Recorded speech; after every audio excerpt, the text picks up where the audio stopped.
youngest granddaughter, Dana, and that's my oldest granddaughter, Claire.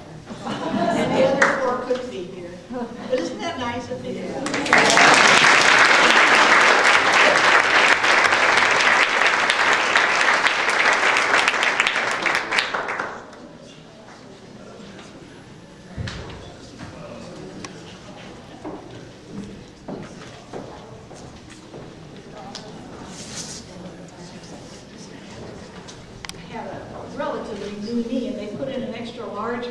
I've never understood why, but I feel it now and then, you know. So I need more help getting down than I do getting up, but help I do need. The growth of Thalia has been the most amazing thing to me, because I wasn't exactly in on the very ground floor, but very soon after. And it's been like a huge layer cake, each layer, each person, each board, each composer, and each performer. They've all been something to hold in your heart and just treasure and say, this is what life is all about. It's interesting that you played the Borodin. I loved it very, very much. And we actually are quite Russian, you know, to begin with. So I asked Eric once, did you know that you were descended from Peter the Great? And he said, no, I didn't. Count Sheremetiew was given the name Count, and many, many acres, I would say hectares, I don't know how much land. He was the field marshal for Peter the Great, and was a superb tactician, and was paid in land. And with the land came serfs, and a lot of kind of activity that you wouldn't expect. And you have to go ahead about, many, many, many generations to come to a wonderful Dmitriev Sheremetiew, who built a wooden castle that he called Ostenkanov. And in addition to the castle, he built an opera house alongside of it, which was the first opera house in Russia. And the thing that distinguished it very much was a round stage that would revolve this way, and it would also lower down to the next, so that you could put your sets on the bottom, raise the sets, and then revolve them. So the operas had an almost continuous quality to them. The grandfather of Michael, no, let me think about this a little bit. Michael, they're all named Michael, I think. But Michael's father watched his children executed when the communists came to power. And he was being saved for the next day. And the servant came down and changed clothes with him. And he boarded the ship, he knew not where, and walked down the gangplank in Sweden. Michael's mother was married to a Russian army general whose assignment was to blow up all the trains that came out of Russia with white Russians aboard trying to escape what they knew was death for them. And he couldn't do it. So he told his wife, you're a Swedish citizen, just keep walking this way. You'll come to Finland, you'll cross the border, you'll be among friends, and you'll be able to make your way to Sweden. And then she heard 3 shots, one for her husband and one for each of the children.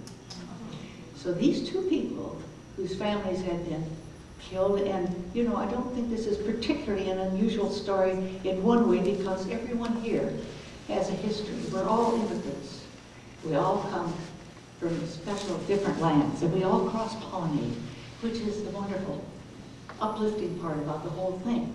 But Michael came to the United States to conduct a memorial concert and decided to stay. He liked it so well. He started several vocal groups, and then he started what he called the Thalia Opera Company, and quickly changed the name to the Seattle Opera Company. Michael was always an entrepreneur, and by golly, the groups were distinguished by beautiful intonation and absolutely beautiful singing. He really only wanted, when he gave the productions, he realized everyone there built the sets, built the stages, did the lighting, designed the costumes, sold the costumes, but when it came to the musicians, Michael wanted 2 things: only men and only Seattle Symphony members, and that was it. And quickly the opera company went downhill financially. They were broke, you know. So several several people talked to him. At this time, I was playing with the opera company because I was the pianist.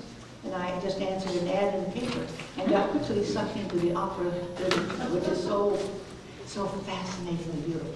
The first score that I happened to open up and play for the singers was the overture to Hansel and Gretel. And I accompanied the singers. And when Michael became ill, which was rather frequent because he had a very weak heart, I would take over those rehearsals simply because I knew where the singers would breathe, because I'd been accompanying them on the piano.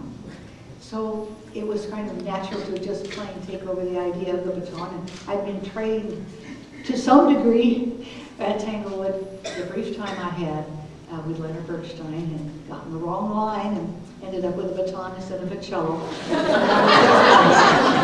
So the cello kind of had to wait. And I didn't get started on the cello until I was 27 years old. And I just loved every minute of it. Oh, David, I do love those lines. That was beautiful. Thank you. Anyway, getting back to Michael, once he was here, it wasn't an easy job to start all these things, but he was absolutely convinced, finally, that he should change the opera company into a symphony. He finally accepted the fact that there were marvelous musicians among the community. And he said there's an unbelievable spirit and energy and can-do attitude. He just was bowled over by it. He was bowled over by the idea of summer camp with kids playing, dancing all night and all that, with a disc jockey of their own, own growth, but playing Tchaikovsky Symphony all morning. It was nothing unusual. It was just wonderful to see, wonderful to be a part of it. And I was glad we did start the summer camp because I only went to one camp, but I decided when I left home that I was really happier at camp and I came home under great sad sorrow. So I knew that a camp could be wonderful if it was, run the right way. We did a lot of chamber music. In fact, that was one of the requirements. And I just want you to know that when I think about it, Thalia has been blessed with most amazing conductors.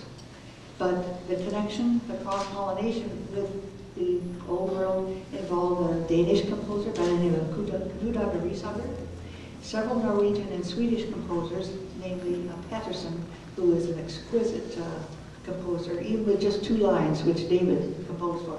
It's very difficult to take 2 lines and make beautiful music with that, I think.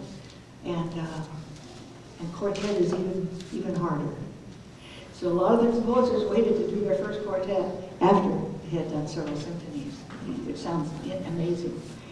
I just want to say that it's been a marvelous trip, a wonderful ride to be a part of all of the people who are concerned, because one person can't do what's been done with Thalia and how it's lived to spawn the Olympic Youth Symphonies, which became the Bellevue Youth Symphony, and to start Philharmonia Northwest, a very lovely chamber symphony, to have the Thalia Symphony still going on so strongly and so well, beautiful conductor and wonderful, you'll hear them, wonderful performers.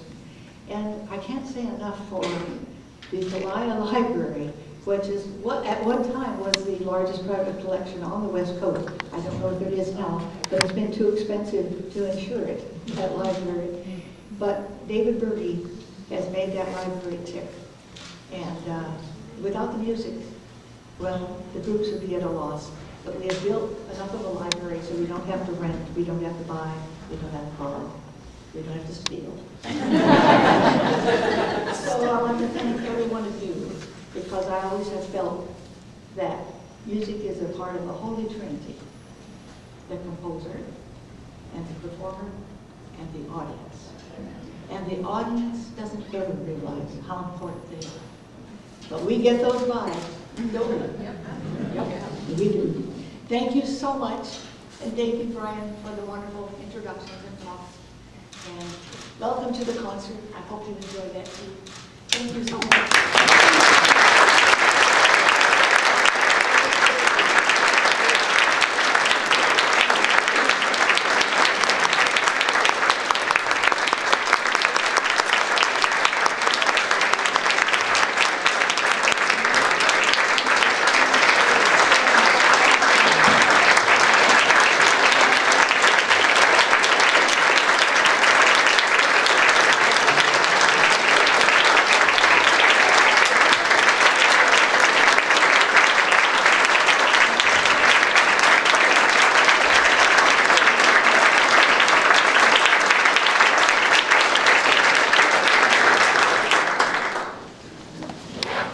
big turn.